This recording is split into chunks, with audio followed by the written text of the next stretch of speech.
All right, there, everyone. George Soros is warning that the European Union may indeed be on the brink of collapse. That's what we'll be talking about on today's video. First, a huge shout out to all of our brand new viewers. If this is your first time here, I post 2 videos a day analyzing current events in light of really awesome conservative trends. So if you would, please smack that bell and subscribe button. It'll be an absolute privilege to have you as a regular part of this channel. All right, so the ultra-liberal globalist billionaire George Soros has voiced his concern that the European Union is in the midst of what he's calling an existential crisis and is at genuine risk of collapse. Writing a post for the website Project Syndicate, Soros laments that things frankly couldn't be worse for the EU. And these are his words, quote, "For the past decades," is what he writes, quote, "everything that could go wrong has gone wrong," close quote. Fundamentally for Soros, there's no longer denying the fact that a number of member nations within the EU have basically rejected what he calls the EU's goal of an ever closer union. Now, I actually think he's right, at least in part, in terms of his diagnosis of what's happened. He thinks that after the 2008 financial crisis, Europe basically transformed into 2 different major mega nations, right? One that's a creditor and the other one that's a debtor.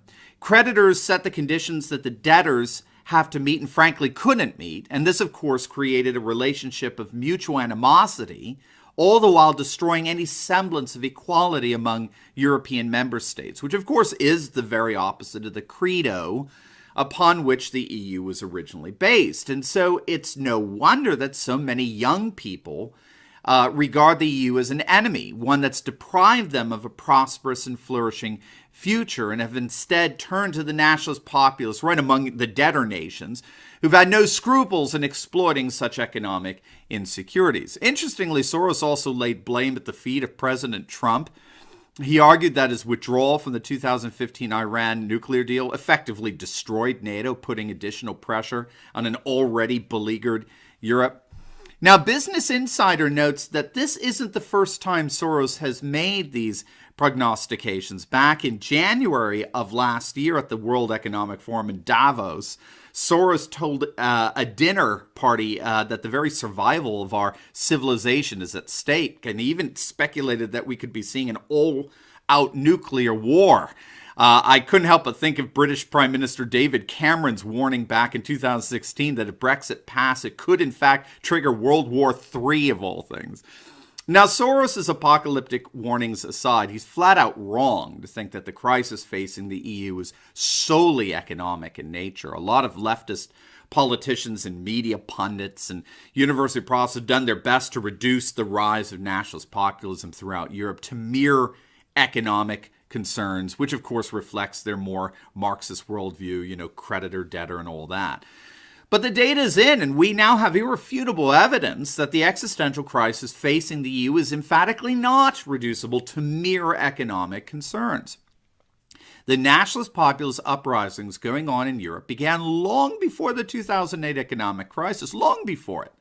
Populist movements enjoyed their greatest successes in nations that were already experiencing rather strong economic growth long before 2008. So, for example, in Britain, Nigel Farage and his self-proclaimed People's Army first stormed the political stage into the European parliamentary elections back in 2004. And this was after 48 consecutive periods of economic growth, drawing tremendous support from rather affluent conservatives.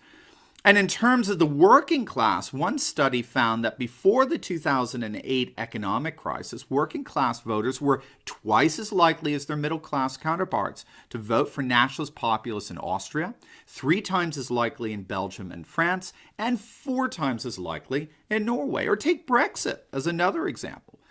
Britain's National Center for Social Research found that over 50% of Britain's population supported leaving the EU, or at least radically altering it, for the last 20 years.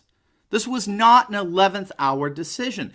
People have been unhappy with the EU long before the 2008 financial crisis, long before the 2015 immigration crisis. If anything, those were just straws that broke the proverbial camel's back. Brexit was decades in the making, which of course is a truth that's rather uncomfortable for liberal globalists to hear.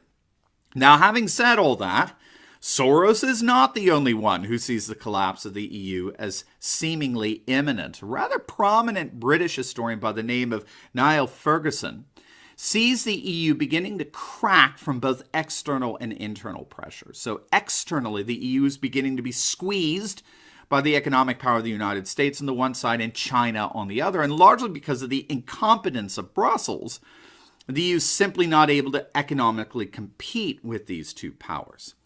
Internally, the bloc is going through a massive political paradigm shift with the rise of nationalist populist movements that are seizing power in a growing number of European countries, which is shifting the balance of power away from parties that supported the Union and now towards parties that are increasingly skeptical of it. And as far as this historian is concerned, these are conditions comparable to the Holy Roman Empire just before it collapsed. So needless to say, the combination of these external and internal pressures means that in just the next 10 years, there may not even be a European Union.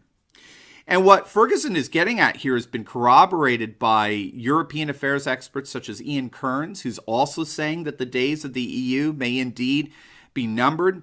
And what Kearns and others are basically observing here is that with Italy fully now in the nationalist populist fold with their new government, and with the rise of the nationalist right's popularity through the whole of Western Europe, all it would actually take is another financial crisis, particularly one that takes a direct hit at the euro, the European Union's common currency, for the entire bloc to shatter and fall apart. In other words, the EU is currently in its most weak and vulnerable position since its inception, which is in turn rendering it a sitting duck for any crisis to come along and just basically blow it apart. The EU is that vulnerable right now.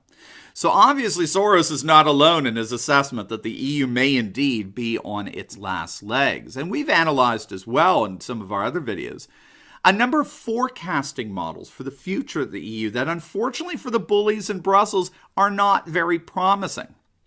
There are two models in particular that appear to be most plausible given the current circumstances, and they both signal the eventual demise of the EU. One forecast model, this comes from the United States Intelligence Agency, it's actually called a collapse scenario, which would involve a mass exodus of countries from the EU, all taking place more or less in tandem. So a bunch of Brexits, as it were, all happening relatively around the same time. And the second forecast model is what's known as the tightrope scenario, where the EU does make some necessary reforms, but it's not enough to garner reciprocal economic investment from the European or global private sector. So in other words, the nationalist populist blowback is successful in evoking necessary reforms coming out of Brussels, but those reforms haven't elicited any confidence among investors. And so there's a tightrope that has to be walked between the success of the reforms, but the disappointing economic returns in deficient material conditions. And once people realize